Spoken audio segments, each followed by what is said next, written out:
I am here with Bill Gates. We know him from Microsoft. We now know him for the Bill and Melinda Gates Foundation. Bill, it's great to see you. Great to see you here in particular because we know the Gates Foundation for its work on infectious diseases, child health, nutrition, agriculture, education, the list goes on. Why does Bill Gates care about finance? Well, it's all about helping the poorest. And one thing they don't have access to is bank accounts. The fee structure, if you have small amounts of money, is just too high. And we got involved in some traditional microlending, but just didn't see how that could scale up and get inexpensive enough. So now we're involved in trying to make sure we get a very efficient digital payment structure set up for all the poorest in the world to get financial products that work for them. What are you doing? The idea is that typically through the cell phone, you should be able to send money to your relatives. You should be able to track the money that's coming in, set aside money to buy seeds the next year. And there are countries where this is beginning to take off. Kenya, Bangladesh, even Somalia, maybe the last country you'd suspect up in Somaliland. Almost half of the GDP is done digitally. I don't need to tell you that the poor have been unbanked for as long as there have been banks. Why is this time different? Well, it's really the digital revolution. The poorest have bought cows, stored gold, put currency under their mattress, but they are getting cell phones. And the cell phone capability of identifying who's using the cell phone, letting you look at your spending patterns, that's going to be common sense. People are going to have help and lots of innovative products competing on top of this digital currency platform.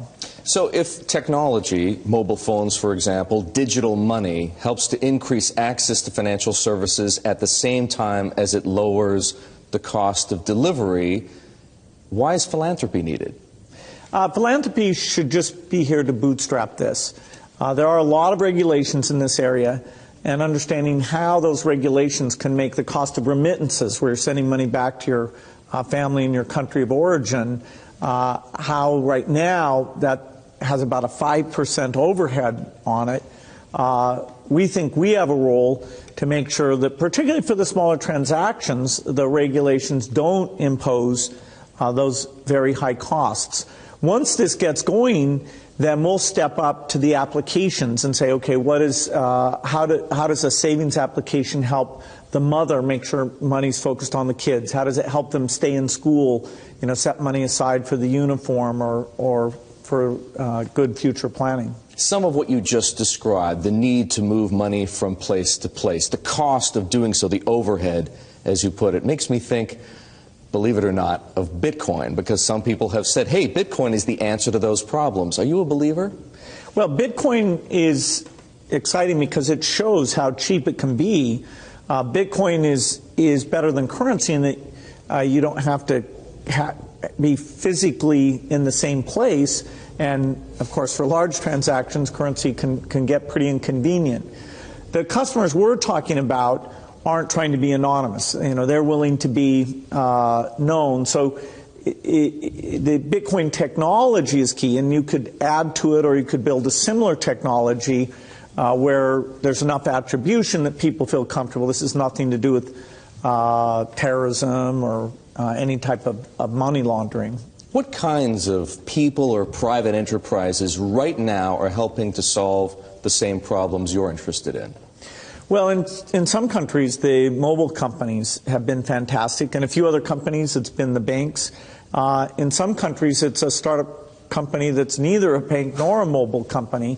In Bangladesh, the bKash offering runs across any phone, and they've gotten the regulations so that they have a product that we think will get very, very pervasive. So entrepreneurs are there. The enablement this creates, if you want to put in, say, electricity in a city, collecting your bills is one of the reasons why the underspending of infrastructure in these areas is a real thing holding back the economy. You mentioned banks. Are the legacy institutions, for the most part, banks, credit card companies, payment processors, friend or foe? Many of them want to have these additional customers, but they have to embrace the idea that the fees are going to be a lot lower. And so they have to find a way to service these new customers. Now, that means these customers aren't going to be coming into their branches, and they can charge a higher fee when you want to actually cash out. But if it's a pure digital transaction, then, you should be paying, less than 1% to move that money from you to a merchant or from you to a friend, even with meeting all the regulatory requirements. Don't you expect them to stand in your way to protect their margins? Well, it's a competitive field, and governments have a real interest in seeing this happen. Governments often want to make payments to the poorest, and if they can identify them and get that money out to them efficiently, countries like Mexico and Brazil have shown that's a way to lift people up. So the government, if they understand this, will usually want to create a competitive framework that draws people in to this. I think the capitalistic framework, with a little help from the government, will work well. The profit motive will take over. Yes, although banks are going to have to change their business model. The profits they'll be seeking will be different than the profit sources they get today. What about the risks? Security on the one hand, and the potential for abuses like we saw in subprime on the other hand. Yeah, the whole financial market, you can have deposits that get lost, you can have money stolen, you can have misrepresentation. All those things have to be thought through in this new model. Now, when it's tiny bits of money that are moving around, and it's more of a savings-oriented approach, the room for abuse is much lower there. But honesty, making sure that the people who really hold these deposits are able to stand behind them. Some of those basic requirements will still be necessary. Bill, a lot of people say Apple Pay is going to transform the financial services industry. What do you think? Well, Apple Pay is a great example of how a cell phone that identifies its user in a pretty strong way lets you make a transaction that should be very, very inexpensive. So the fact that in any application I can buy something, that's fantastic. The fact I don't need a physical card anymore, I just do that transaction, and you're going to be quite sure about who it is on the other end. That is a real contribution. And all the platforms, whether it's Apple's or Google's or Microsoft, you'll see this payment capability get built in. That's built on industry standard protocols, NFC, and these companies have all participated in getting those going. Apple will help make sure it gets to critical mass for all the devices. Have you asked or considered asking Tim Cook to help you with what you're doing? No, the kind of basic things underneath aren't the things that Apple Pay was involved in. Apple Pay will take anybody they've signed up for the payment instrument. So they're not involved in driving the efficiency and the super low fees for low amounts of money.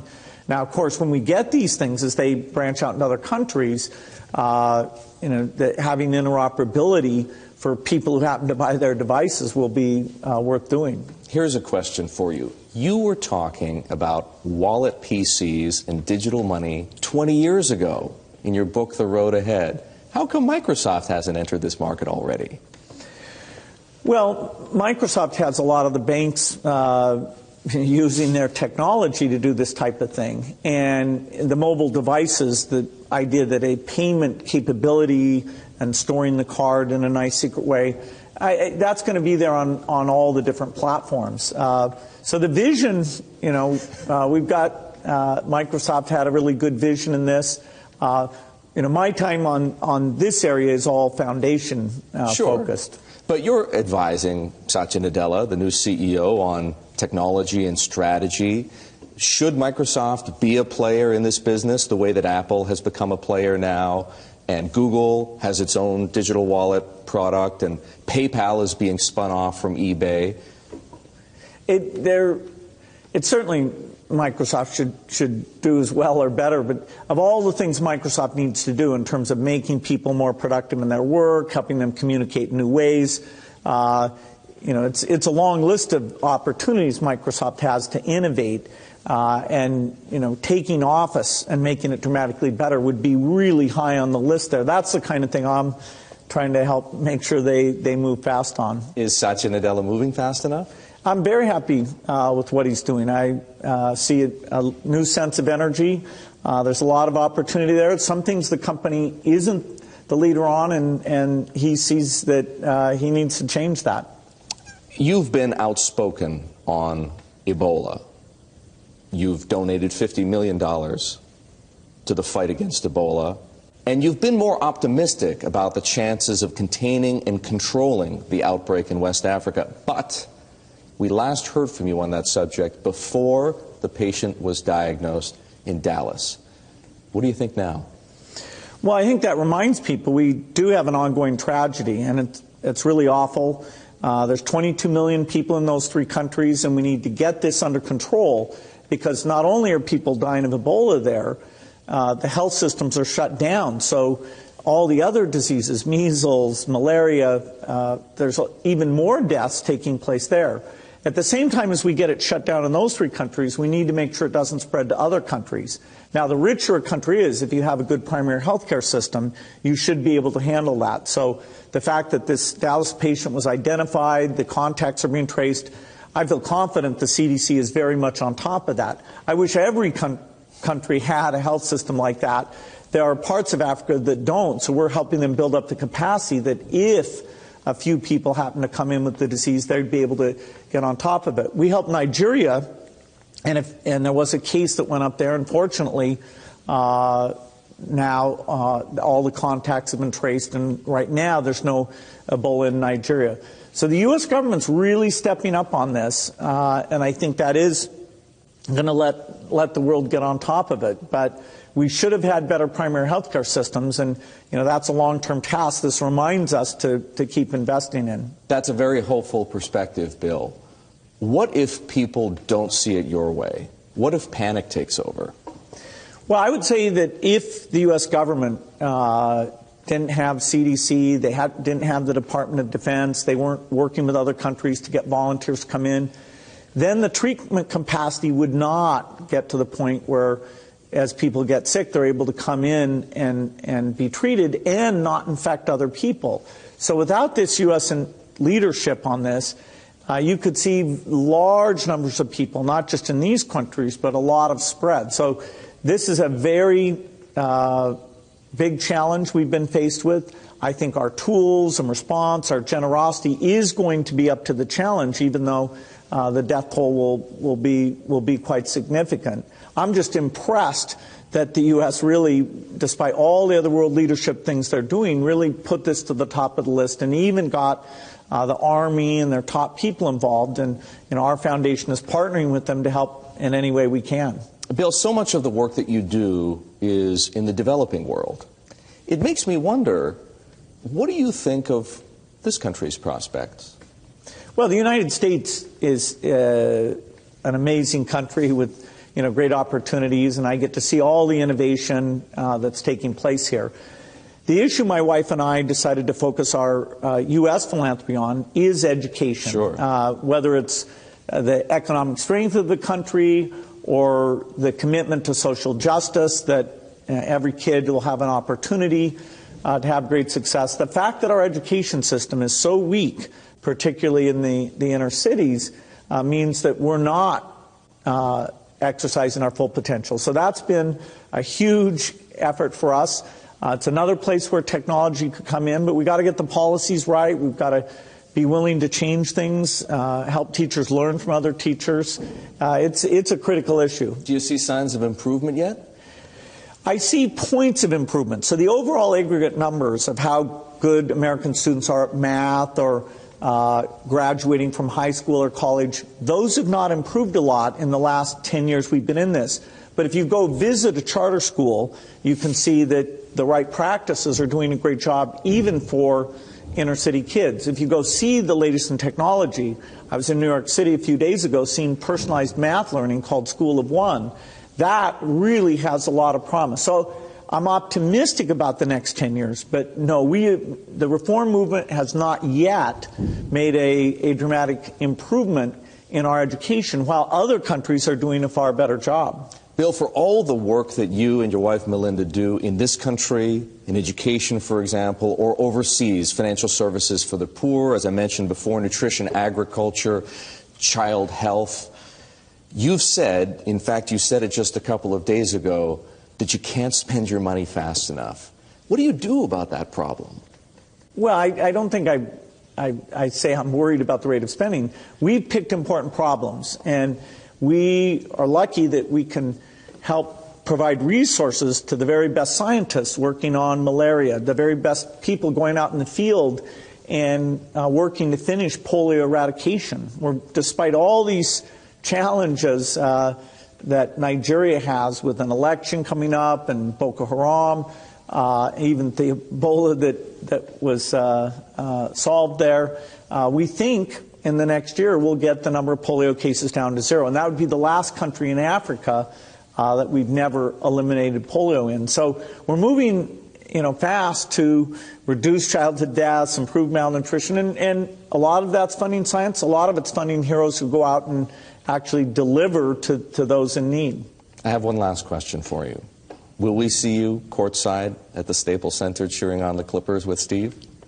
I'm not a guy who spends a ton of time watching sports games, but my friends who own teams, I enjoy spending time with them. So, at some point, probably. All right. I want to thank you very much for spending time with me here in Boston, talking about an issue that's very important to you, financial services for the poor. There are bankers here whom you need to talk to. I know they're waiting to hear from you. Bill Gates, co-chairman of the Bill and Melinda Gates Foundation.